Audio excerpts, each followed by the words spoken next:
the World Economic Forum, which is taking place next week in Davos in Switzerland. Let's go to Owen Nkomo, who will give us analysis in terms of the World Economic Forum.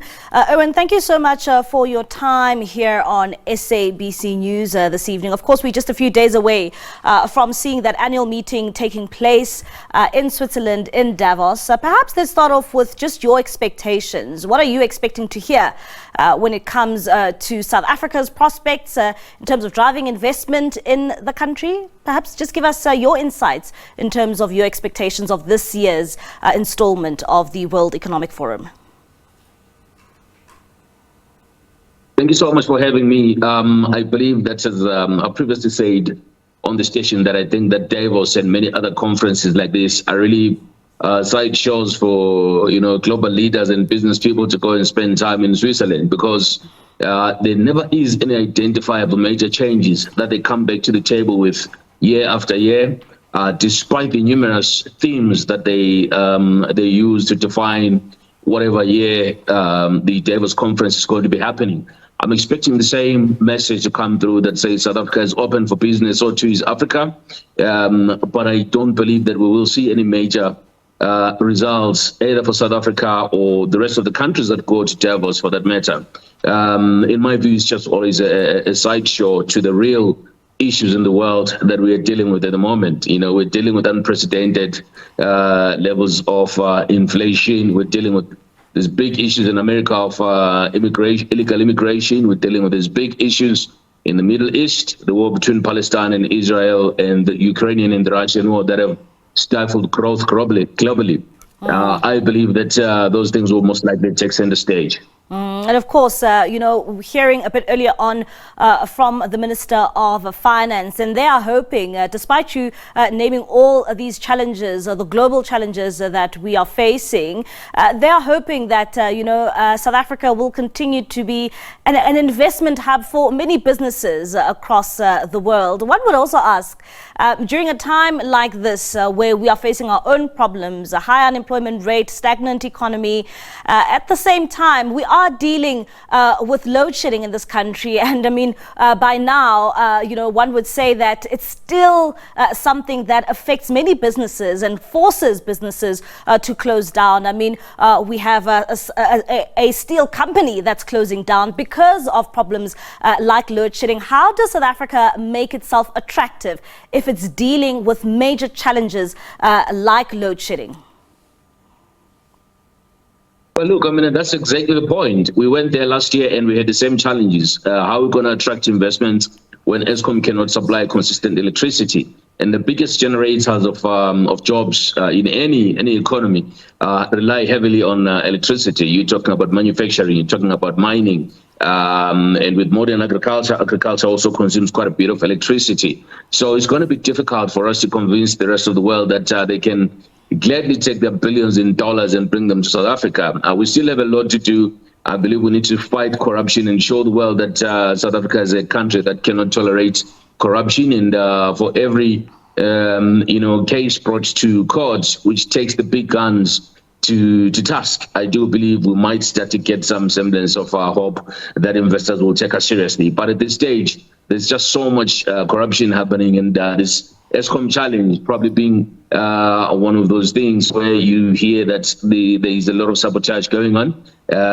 I do think it's going to be a very, very tall mountain for us to climb to convince investors to come to South Africa, and particularly given the news that spread around the world today, it puts us in a very interesting position. The ICJ, court case that we're taking there, where we're taking Israel to the International Court of Justice. It brings other dimensions to South Africa from various places in the world. I mean, people in the Middle East will look at us and say, hey, maybe let's go and partner with South Africa and invest money there. But the West might not necessarily be pleased. So we're going to have a dual conversation point at Davos this year. We're going to be put to task about our actions, which I think are justifiable actions, that we should have done that because we understand the history of apartheid. But Eskom definitely still front of the negative elements that contribute to South Africa not getting investments into the country. And Owen, let's stay with that matter in which we heard today at the ICJ, and of course South Africa hauling Israel to answer for crimes of, what they say is genocide. At the same time, one would ask, you point to maybe this could be a bit harmful to investments if we are going to this conference and we are seeking investments from all over the world. Do you think that this will have a bearing on South Africa's investments because of this matter before the ICJ? So let's accurately capture what I've said. I say that the West will not be impressed, but the Middle East and the countries in the East are definitely going to look at us and want to say, South Africa is a place we want to partner with because of the values that they espouse in this conversation against, or rather in this battle between Israel and Palestine. Obviously, our interest here stems from our negative history from apartheid.